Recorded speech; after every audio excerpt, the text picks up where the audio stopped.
नमस्कार, मैं पुष्कर सिंह कोरुंगा शिखर साहित्य अकादमी के डिजिटल प्लेटफॉर्म पर एक बार हार्दिक स्वागत अभिनंदन करता हूं दोस्तों। जैसा कि आप घर पे सकुशल होंगे। और दोस्तों, आज का जो टॉपिक है वो एक महत्वपूर्ण टॉपिक है। और जो हमारा राष्ट्रीय ध्वज तिरंगा झंडा है उसका डिज़ाइन किसने तैयार करा, उसी पर एक छोटा सा डिस्कशन है जो कहीं ना कहीं हमारे जीके और जीके की दृष्टि से एक महत्वपूर्ण क्वेश्चन बन सकता है, प्रश्न बन सकता है, एक जानकारी भी प्राप्त की जा सकती है। तो आइए दोस्तों देखते हैं। राष्ट्रीय ध्वज की अगर हम बात करें तो पिंगली वेंकैया जी ने इस राष्ट्रीय ध्वज का डिज़ाइन तैयार किया था। जो पिंगली वेंकैया के जन्म की अगर हम बात करें तो 2 अगस्त 1876 को जो वर्तमान में जो है आंध्र प्रदेश के मछलीपट्टनम के निकट जो है भेटाल पेनामारू नामक स्थान पर हुआ है। और इनके पिता का नाम जो है हनुमंत रायडू और माता का नाम जो है वेंकटा रत्नम्मा था। और ये तेलुगु ब्राह्मण कुल के संबद्ध थे दोस्तों। मद्रास से हाई स्कूल उत्तीर्ण करने के बाद जो अपने वरिष्ठ स्नातक को पूरा करने के लिए कैम्ब्रिज यूनिवर्सिटी से चले गए थे। और वहाँ से लौटने के बाद इन्होंने एक रेलवे गार्ड के रूप में भी जो है दोस्तों नौकरी करी। और फिर लखनऊ में एक सरकारी कर्मचारी के रूप में इन्होंने कार्य किया। और देखें दोस्तों तो ये कई विषयों के ज्ञाता थे। इन्हें भूविज्ञान और कृषि के क्षेत्र में भी जो है विशेष लगाव था दोस्तों।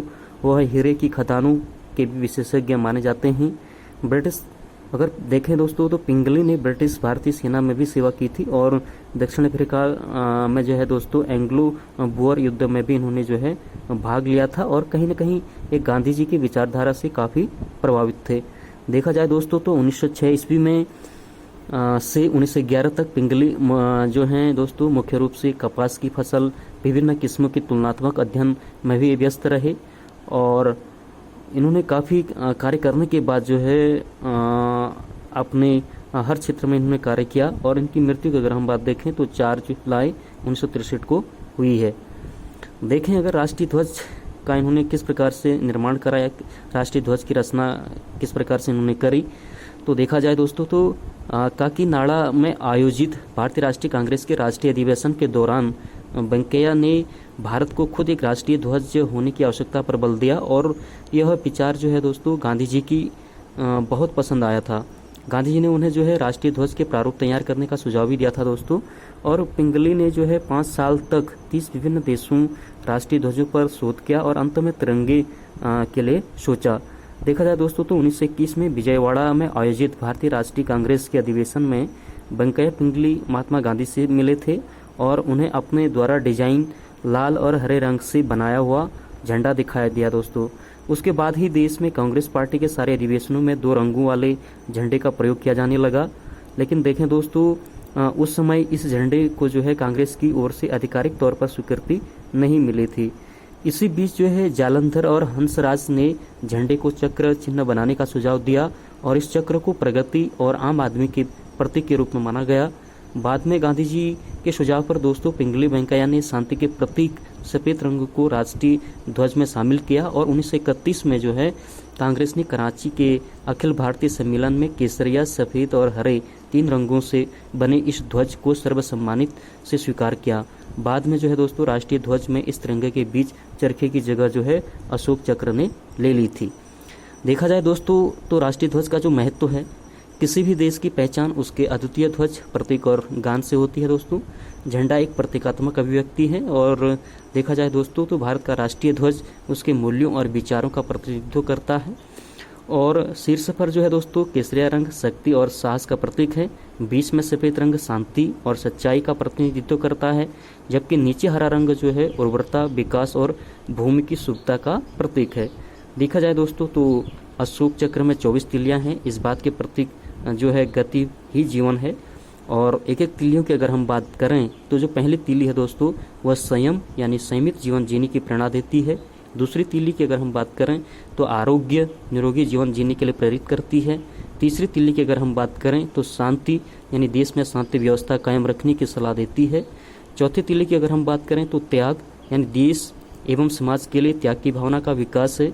और 5वीं की तिली की बात करें तो शील यानी व्यक्तिगत स्वभाव में शीतलता की शिक्षा देती है। और छठवीं तीली की बात करें तो सेवा, देश एवं समाज की सेवा की शिक्षा है दोस्तों। और सातवीं तीली की अगर हम बात करें तो क्षमा है, यानी मनुष्य एवं प्राणियों के प्रति क्षमा की भावना। और आठवीं तीली की बात करें दोस्तों तो प्रेम, यानी देश एवं समाज के प्रति जो है प्रेम की भावना हो। नौवीं तीली की अगर हम बात करें तो मैत्री, यानी समाज में मैत्री की भावना। और 10वीं तीली की अगर हम बात करें तो बंधुत्व, यानी देश प्रेम एवं बंधुत्व को बढ़ावा देना। 11वीं तीली की अगर हम बात करें तो संगठन है दोस्तों, जो राष्ट्र की एकता और अखंडता को मजबूत रखना है। 12वीं तीली की अगर हम बात करें तो कल्याण, यानी देश व समाज के लिए कल्याणकारी कार्यों में भाग लेना है। और 13वीं तीली की अगर हम बात करें दोस्तों तो समृद्धि है, यानी देश एवं समाज की समृद्धि में योगदान देना है। 14वीं तीली की बात करें दोस्तों तो उद्योग, देश की औद्योगिक प्रगति में सहायता करना है।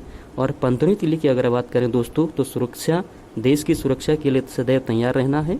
और 16वीं तीली की अगर हम बात करें तो नियम, यानी निजी जिंदगी में नियम संयम से बर्ताव करना। और 17वीं तीली की अगर हम बात करें दोस्तों तो समता, यानी समता मूलक समाज की स्थापना करना। 18वीं तीली की अगर हम बात करें तो अर्थ, यानी धन का सदुपयोग करना। 19वीं तीली की अगर हम बात करें दोस्तों तो नीति, देश की नीति के प्रति निष्ठा रखना। 20वीं तीली की अगर हम बात करें तो न्याय, सभी के लिए न्याय की बात करना। 21वीं तीली की अगर हम बात करें तो सहकार्य, आपस में मिलजुल कर कार्य करना।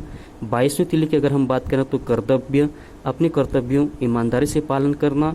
23वीं तीली की अगर हम बात करें दोस्तों तो अधिकार, यानी अधिकारों का दुरुपयोग न करना।